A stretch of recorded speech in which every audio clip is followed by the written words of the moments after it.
Il s'en passe des choses dans le jardin sans que l'on y prête attention. Des milliers d'êtres souvent minuscules y sont sans arrêt en activité. Il en est ainsi des pollinisateurs. Des quoi? Des pollinisateurs. Vous savez, ces insectes qui inspectent sans relâche l'intérieur des fleurs en multipliant les va-et-vient. Heureusement qu'ils sont là, car sans eux, nous ne serions plus grand-chose.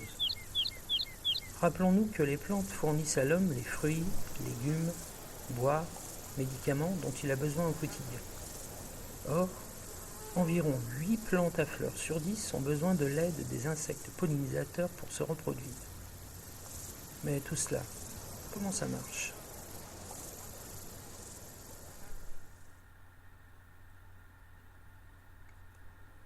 Les fleurs possèdent des étamines, l'organe mâle, et un pistil, l'organe femelle. Pour la reproduction, il faut que le pollen contenu dans les étamines d'une fleur rencontre le pistil d'une autre fleur de la même espèce. Comme les plantes ne se déplacent pas, elles comptent donc sur l'aide des insectes pour effectuer le travail. Ceux-ci, attirés par le délicieux liquide qu'est le nectar, récupèrent à chaque visite du pollen qui voyage ainsi de fleur en fleur. Le pollen finit par entrer en contact avec l'ovaire situé au cœur du pistil. Fécondé, celui-ci va progressivement devenir un fruit qui libérera plus tard ses graines. C'est ça la pollinisation. Mais qui sont ces insectes, si précieux pour les plantes? Ce sont principalement les papillons, certaines mouches et bien sûr les abeilles.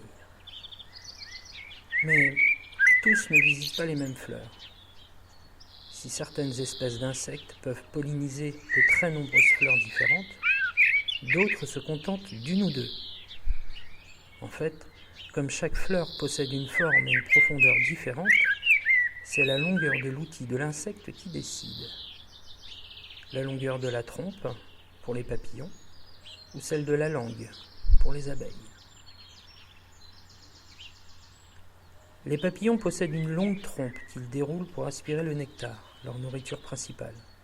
Suivant la taille de l'insecte, la trompe ne sera évidemment pas de la même longueur. Ainsi, certains papillons nocturnes possèdent une trompe de plus de 10 cm, pratique pour butiner les fleurs en entonnoir.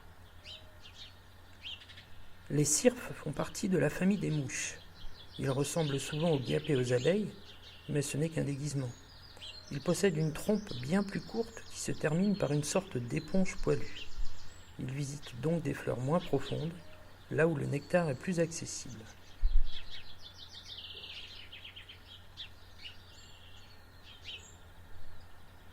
Puis il y a enfin les abeilles. L'abeille domestique n'est en effet pas toute seule, car les espèces sauvages sont très nombreuses, près de 1000 espèces en France, dont les bourdons. Et heureusement, car l'abeille à miel, même si c'est une travailleuse, est beaucoup moins performante que ses cousines dites solitaires.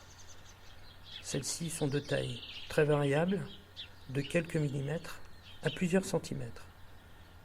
On rencontre des espèces à langue longue et d'autres à langue courte.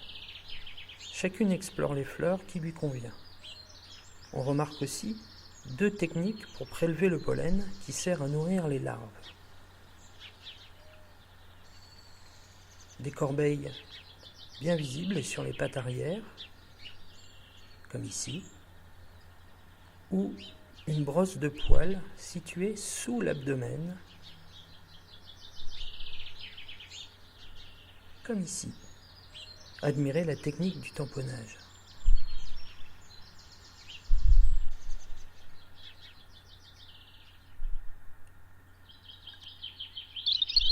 Depuis des millions d'années, les plantes à fleurs et les insectes évoluent en même temps et en parfaite harmonie.